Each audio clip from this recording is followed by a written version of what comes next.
我们需要警惕的是，美国会采取更直接的手段，那就是指使自己长期扶持的反政府武装组织发起新的武装冲突，甚至是恐怖袭击。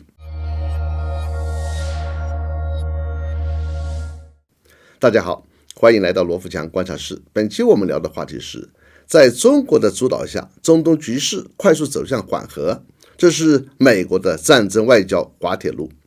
目前，沙特在经中国点拨之后突然开窍，沙特正在打开中东的世界，恢复阿拉伯国家本身的生命活力和团结，并为它注入新的活力。这些努力正在取得成果。叙利亚可能参加5月19日在利雅得举行的阿盟首脑会议，这是自2011年所谓阿拉伯之春的后果。阿拉伯世界出现急剧分裂，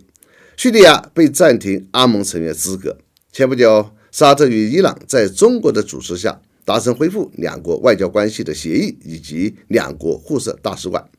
这是朝着地区稳定迈出的重大一步，无疑有助于恢复阿拉伯团结。要知道，中东战争打了6次，阿拉伯国家每次都因为内部不和输给以色列。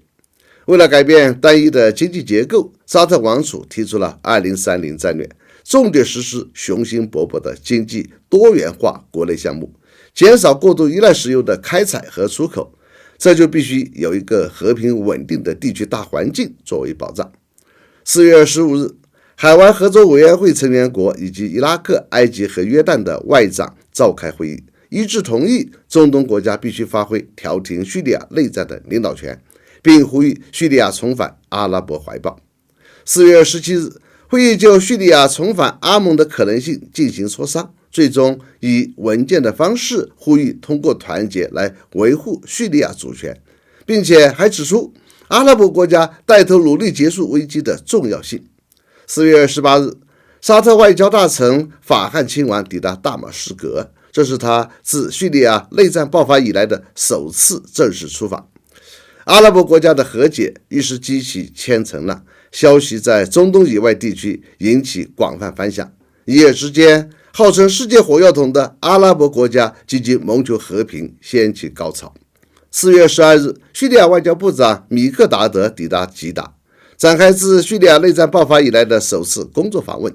与沙特外长讨论叙利亚重返阿盟的必要步骤。显然，这也是向其他阿拉伯国家发出的信号，沙特同意解决叙利亚人道主义危机的重要性。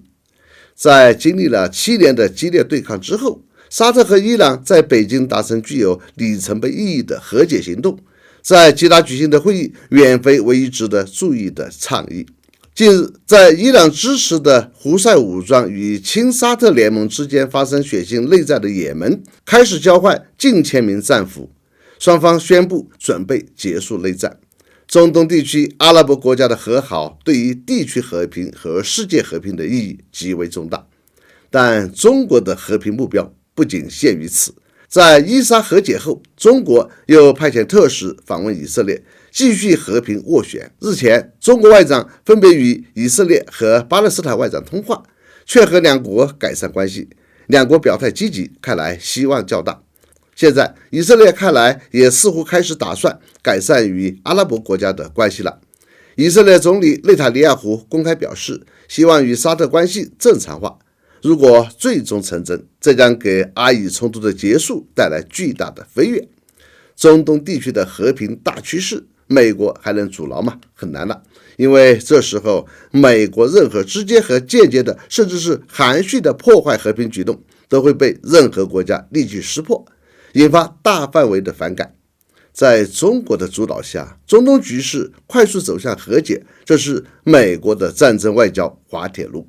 我们需要警惕的是，美国会采取更直接的手段，那就是指使自己长期扶持的反政府武装组织发起新的武装冲突，甚至是恐怖袭击，重新激化中东局势。好，本期话题就到这里，我们下次见。